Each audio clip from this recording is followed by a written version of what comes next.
भोपाल जाने वाले रास्ते पर उस रात मेरे साथ घटी एक खौफनाक घटना। आज की हमारी कहानी किशोर की है। दरअसल किशोर जो था एक ट्रक ड्राइवर था। ट्रक ड्राइविंग के काम में उसे कुछ 10 साल हो चुके थे। तो यहाँ पर जो किशोर था उसे एक आदमी का जो सामान था वो दिल्ली से भोपाल लेके जाना था। दरअसल में ये जो बंदा था इसका ट्रांसफ़र दिल्ली से भोपाल हो गया था। तो बस किशोर जो था उसके सामान को भोपाल पहुंचाने के लिए जा रहा था। यहाँ पर किशोर के साथ उसका एक दोस्त भी था जो अक्सर ही उसके साथ ट्रक ड्राइविंग के वक्त पर रहा करता था। यहाँ पर किशोर जो था अपने ट्रक में उस आदमी का सारा सामान घर का रखकर अपने दोस्त के साथ भोपाल के लिए निकल पड़ा था। यहाँ पर दोनों जो थे रास्ते में बातचीत कर रहे थे। तभी जो है उसके जो दोस्त था उसने कहा, यार भोपाल हम पहली बार जा रहे हैं ना? तो इस पर किशोर ने कहा, हाँ यार भोपाल तो पहली बार जा रहे हैं, चलो इसी बहाने भोपाल भी घूमना हो जाएगा। लेकिन यहाँ पर ये जो दोनों दोस्त थे ये नहीं जानते थे कि ये जो इनका सफ़र है ये बहुत ख़तरनाक होने वाला है। खतरों से अनजान किशोर अपने ट्रक को उस हाईवे पर दौड़ा रहा था कि अचानक से ही उन्हें जो था भूख लगने लगी। तो उसके दोस्त ने कहा, यार कहीं साइड में रोकते हैं और फिर कुछ खाते पीते हैं, बहुत भूख लगी है। तो किशोर ने कहा, हाँ चलो ठीक है। तो इसके बाद जो था उन्हें एक ढाबा नज़र आया। तो ढाबा देखकर किशोर ने अपना ट्रक जो था तुरंत ही वहाँ पर रोक दिया। अब ढाबे पर ये लोग रुके और खाना खाने लगे। इसी के साथ जो था जब वो पैसे देकर वहाँ से निकलने लगे तो ढाबे पर एक काम करने वाले आदमी ने कहा, सुनो भाई साहब, आगे का रास्ता ख़राब है, इस वक्त उस रास्ते पर जाना ठीक नहीं होगा आपके लिए, वहाँ पर बहुत भयानक चीज़ें बसती हैं। तो इस पर जो किशोर था उसने कहा, क्या मतलब है तुम्हारा? तो इस पर उस आदमी ने कहा, उस रास्ते पर कोई है जो लोगों को आगे तक नहीं जाने देता है। मैं कहूँगा कि 2 घंटे यहीं वेट कर लो, क्योंकि 12 से 2 बजे के बीच उस रास्ते से गुज़रना बहुत ही ख़तरनाक हो सकता है आप लोगों के लिए, यहीं ठहर जाओ। उस वेटर की बात सुनने के बाद किशोर का जो दोस्त था उसे थोड़ी घबराहट हुई। उसे लगा कि शायद वो जो कह रहा है उन्हें मान लेना चाहिए।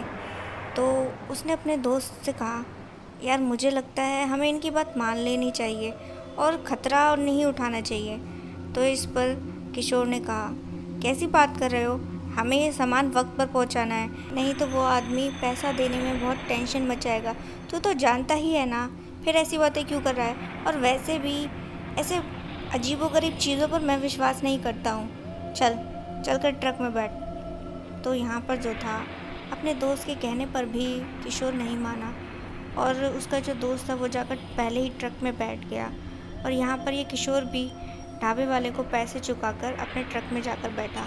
अपने दोस्त का उतरा हुआ चेहरा देख उसने कहा, अरे यार तू इन लोगों की बातों का क्यों टेंशन ले रहा है, ये सब चीज़ें कुछ नहीं होती हैं, वहाँ कुछ नहीं होगा, चल हम कितने लंबे टाइम से ये सब काम कर रहे हैं, आज से पहले कुछ गलत हुआ क्या यहाँ पर? इसके बाद जो था किशोर ने अपना ट्रक दोबारा से स्टार्ट किया और लेकर निकल पड़ा। हाईवे एकदम सुनसान और वीरान था। जितना वो आगे की ओर बढ़ने लगे चारों ओर घने जंगल उनको दिखाई देने लगे। ये क्या, यहाँ तो घने जंगल हैं। और फिर जो उसका दोस्त था उसने कहा, यार इसके बारे में तो कोई जानकारी नहीं थी। तो किशोर ने कहा, अरे कभी कभी कुछ चीज़ें अजीबोगरीब हो जाती हैं, इसमें इतना टेंशन लेने वाली बात नहीं है। तभी जो था उनके ट्रक के नीचे अचानक से ही कोई चीज़ आ गई और धड़ाम करके उनका ट्रक वहीं रुक गया। अब ये जो किशोर का दोस्त था ये एकदम से घबरा गया, बोला, यहाँ ट्रक के नीचे कुछ आया है। अब ये लोग जो थे ट्रक को रोक कर जो था उससे नीचे उतरे और जाकर देखने लगे टॉर्च वगैरह लेकर कि उस रास्ते पर काफ़ी अंधेरा था। तो टॉर्च के सहारे वो नीचे देखने लगे तो देखा कि ट्रक के नीचे जो है चारों ओर खून बिखरा हुआ था।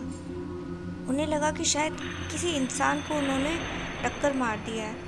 आसपास देखा लेकिन दूर दूर तक कोई भी इंसान की लाश वगैरह या कोई ज़ख्मी इंसान कहीं नहीं दिखाई दिया। किशोर के दोस्त ने कहा, ये तो बहुत ही अजीब बात है, यहाँ तो कोई भी दिखाई नहीं दे रहा। तो किशोर ने कहा, हो सकता है कोई जानवर वगैरह हो। वो उस जानवर को तलाशने लगी, लेकिन वहाँ पर भी कोई जानवर दिखाई नहीं दिया। उनके लिए बहुत ही हैरान करने वाली बात थी कि चारों ओर उनके ट्रक के नीचे खून बिखरा हुआ था और वहाँ पर इसकी वजह कहीं नज़र नहीं आ रही थी, क्योंकि इतना सारा खून आसमान से तो टपका नहीं था और उन्हें ऐसा लगा भी था जैसे कोई उनके ट्रक से टकराया हो, जिसकी वजह से उनका ट्रक भी वहाँ आकर बीच रास्ते में अचानक से बंद हो गया था। यहाँ किशोर भी और उसका दोस्त भी दोनों ही बड़े परेशान हो रहे थे। उन्हें उस खून की जो वजह थी अब तक समझ नहीं आई थी, जिसकी वजह से उनके माथे पर बल पड़ चुके थे। खौफ का दौर जारी रहेगा, लेकिन अगले भाग में इंतज़ार कीजिएगा। जल्द मिलेंगे।